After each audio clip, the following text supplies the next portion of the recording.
Dear students, I welcome you all to the third lecture of Maharaja Ganga Singh lecture series. Today I shall speak on ugly grammar. I think that the two lectures delivered by me earlier must have been enjoyed by you and you must have found them very useful. Now when I tried to wind up the other two lectures, I said that I would be discussing ugly grammar in the next class. I am sorry for the gap. Because of my preoccupations elsewhere, I could not engage the classes earlier. Now the question arises, why should we teach ugly grammar when ugly grammar is neither acceptable nor grammatical? Is there anyone who can answer this question? Okay, let me answer this question. When we talk about ugly grammar is to be taught because when we talk about learning, learning is not simply to know, but it also involves unlearning certain things.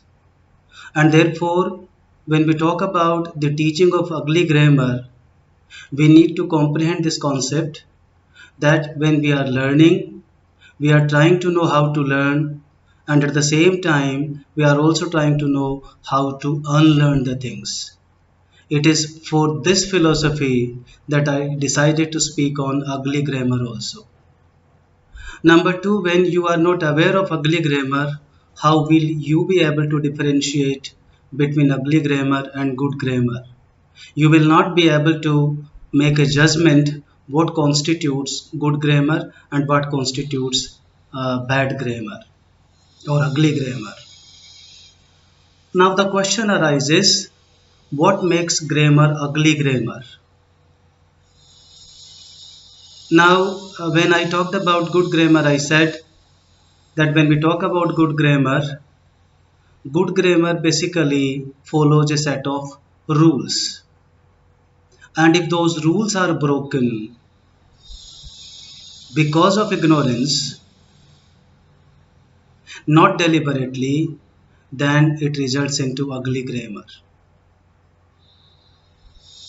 Now, what are those rules which we break?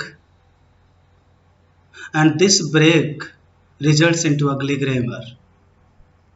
Although there are a number of rules, but basically, I would try to point out only three things.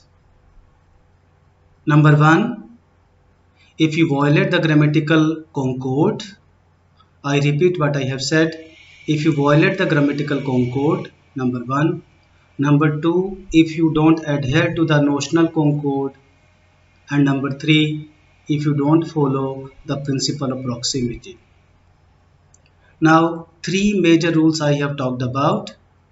I have said that if you do not adhere to grammatical concord, if you do not follow the notional concord, or if you have no knowledge about the principle of proximity, then the construction that you make or the sentences that you speak will certainly result into ugly grammar. Now, when we talk about grammatical concord, what grammatical concord is? Is there anyone who can talk about it? Okay, the term that I have made use of may sound to be new, but then this is very old when we talk about concord. And when we talk about the grammatical concord, it simply relies on the principle singular goes with singular and plural with plural.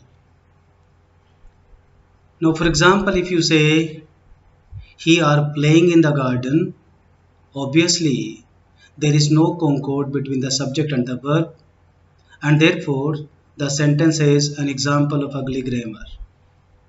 Similarly, if you say, they is playing in the garden, again the concord has been violated and therefore it has resulted into a construction of ugly grammar.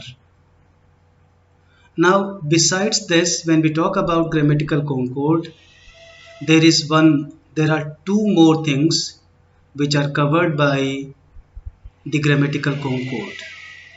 Number one, whenever there is a clause that occurs in the position of subject in a sentence, that clause, maybe it conveys the plural meaning or the singular meaning, it is always considered singular.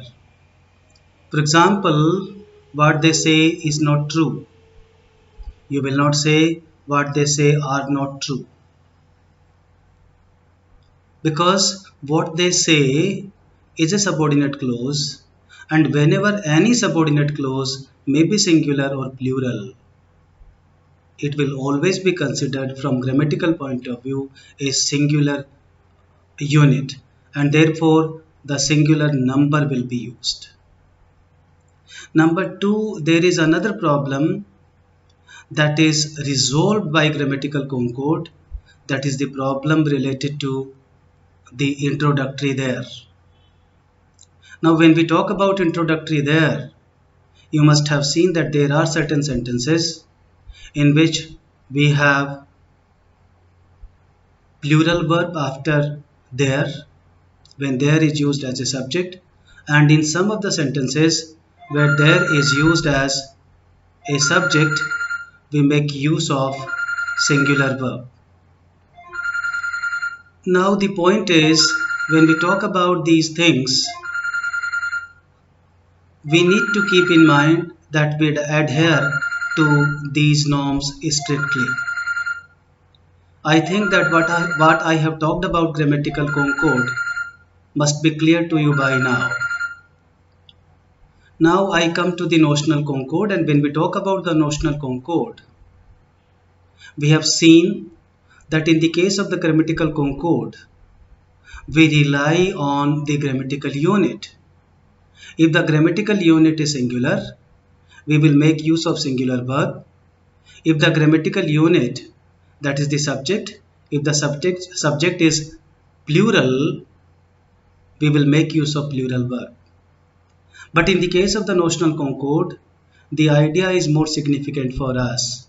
If the idea conveyed by the subject is plural, then accordingly we will make use of the verb. That if the idea conveyed by the subject is plural, then plural verb will be used, and if the idea conveyed by the subject is singular, then singular verb will be used. Now let me give you one example. The committee are divided on this issue. The committee are divided on this issue.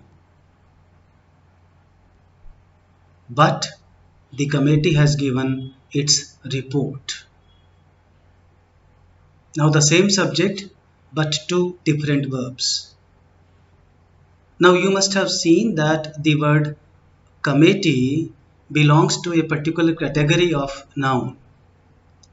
What type of noun does the word committee belong to? And of course you would say it is a collective noun. And when we talk about the collective noun, basically collective noun are the words like committee, police, cattle, team, and so on and so forth, which apparently seem to be singular but convey the plural meaning. Well, now we need to comprehend the context in which they will be plural and the context in which they will be singular. For example, when I said the committee are divided on this issue, I was putting emphasis on the division that existed among the members of the committee. So whenever we are referring to the division or the separation, then the plural verb is to be used. But when we are talking about the uniformity of opinion, then usually we will make use of the singular verb. Now one thing that I would like to make clear here is that whatever I try to say about good grammar or bad grammar, my observations are based on British grammar, and I have not refer to American English or American grammar. Now the another thing, so the first thing that you have come to know is when we talk about the the notional concord, the first problem that is resolved by it is the problem related to the collective nouns. Now the second problem that is resolved by the notional concord is the problem related to the coordinated phrases. Now I give you two sentences. You tell me which verb, means the singular or the plural, you will make use of. Number one, I am giving you the sentences now. The poet and prime minister is or are ready to address the meeting. The poet and prime minister is or are ready to address the meeting. And then I say the poet and the prime minister is or are ready to address the meeting. Now such phrases for the beginner becomes a little difficult to comprehend, but once comprehended they become a permanent part of the learning of grammar of English. Now you need to comprehend whether the phrase conveys the idea of a single entity or more than one entity. Now when I said the poet and prime minister, I was referring to a single identity, and that was well conveyed by the absence of article. That is, there is a person who is both the prime minister and poet. But when I said the poet and the prime minister, I was referring to two separate entities. And when I talked about these two separate entities,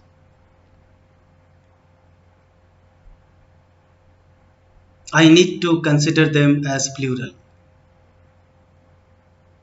And therefore in the first sentence you will make use of the singular verb, that is, but in the second case you will make use of the plural verb, that is, are. There are several examples where it becomes very fuzzy, and there you need to be a little careful. For example, if I say, even if I refer to a single seizure, and more appropriately not seizure but seizures, when we talk about the seizures they always take the plural verb after them. For example, I would say the seizures are there. It may be that I am not conveying the plural idea, but if I specifically make them singular by saying the pair of seizures, then I have to say the pair of seizure is there, because I am referring to one pair and not more than one pair. But if I say the pairs of seizures are there, then it would be absolutely right, because here the word pairs have come and not the singular one, the pair. Now there are several examples and the list is very informative also, but then because of the time constraints I may not be able to uh, give you the whole list of the words, but then sometimes it becomes very interesting to do exercise on the issues related to the notional concord, because it gives you pleasure also, and thereby you can make grammar a subject of exhilaration or enjoyment.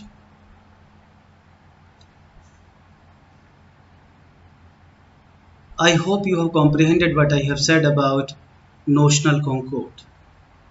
I repeat what I have said so far. When we talk about grammatical concord and the notional concord, grammatical concord I said is being determined by the number, whereas the notional concord is determined by the idea. Now I come to the third very significant point, that is the principle of proximity also plays a very vital role in making a construction an example of good grammar or bad grammar. Now, principle of proximity is applicable to the sentences where we make use of the relative pronoun. For example, he is one of the students who come to me daily. I repeat what I have said. He is one of the students who come to me daily. Now, when we talk about these two sentences, not two, really one. I repeated the second one. He is one of the students who come to me daily. Now, one of the students is a phrase. In accordance with, we have to make use of the verb. Now, in the case of this phrase, we have to keep in mind that the word that is used just before the relative pronoun, whether this belongs to plural number or singular number, and the verb will be used accordingly. If it belongs to plural number, then the verb will be plural, and if it belongs to singular number, then the verb will be singular. Now, these are the three major things which you need to keep in mind in order to save you from being ungrammatical. You will not only be able to save yourself, but you will be able to send a very good signal to the counterpart or to the listener who is interested in hiring your services. Although I have talked about these three major things, but then there are certain other constructions also. When they are used, they send a very bad impression of the speaker. For example, if I say, I have not hardly done anything. I have not hardly done anything. And this is very common among the people who do not belong to English language teaching or learning. They fail to comprehend the fact that when we make use of the word hardly, it connotes only negative meaning, and therefore it does not require the use of another negative. The list is very exhaustive. The use of double negative that was done by Chaucer very frequently, but he did it deliberately to emphasize the point. And here again, I would like to give you a caution that whenever a poet or an advertiser or a competent person is breaking the rules, then he is doing it deliberately and he is doing it with an intention, and that will not be the part of ugly grammar. The writer or the speaker has chosen to do so because he thinks that that way he will be communicatively more effective. Now, sometimes we come across certain sentences certain phrases where we are in a dilemma where to keep them. Because if we proceed, if we go by the grammatical norms, the grammatical boundaries are very fuzzy. For example, when I say criminal law, now when we say criminal law, now criminal is a modifier for the law. Now law cannot be criminal. Basically, it is a law meant for the criminals. But then these are the things which are well in use and therefore are not taken very offensively. But when you talk about, for example, somebody does something or somebody sneezes in a meeting and then he says, "Excuse me." Now here what do you think is appropriate? Should he say excuse me? Now basically when we talk about or when we make use of the phrase excuse me, it denotes a deliberate action on the part of the speaker. Now sneezing is not a deliberate activity. Now when this is not a deliberate activity, the word or the phrase excuse me should not be used. Rather one should say sorry or I am sorry. That would be more appropriate. There are a number of things which you will find are very interesting when we think about good grammar, intentional bad grammar, and ugly grammar. I would like to leave you with a very interesting example. The classes of competitive English are held here. Now, when we say the classes of competitive English are held here,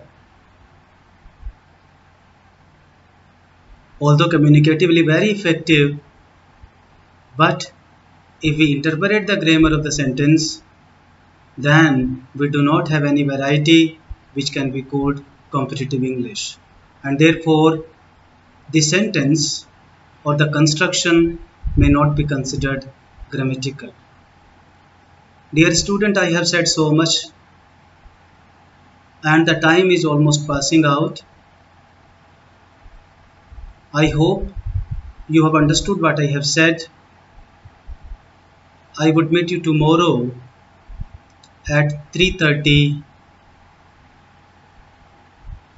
Until then, goodbye. Thank you so much.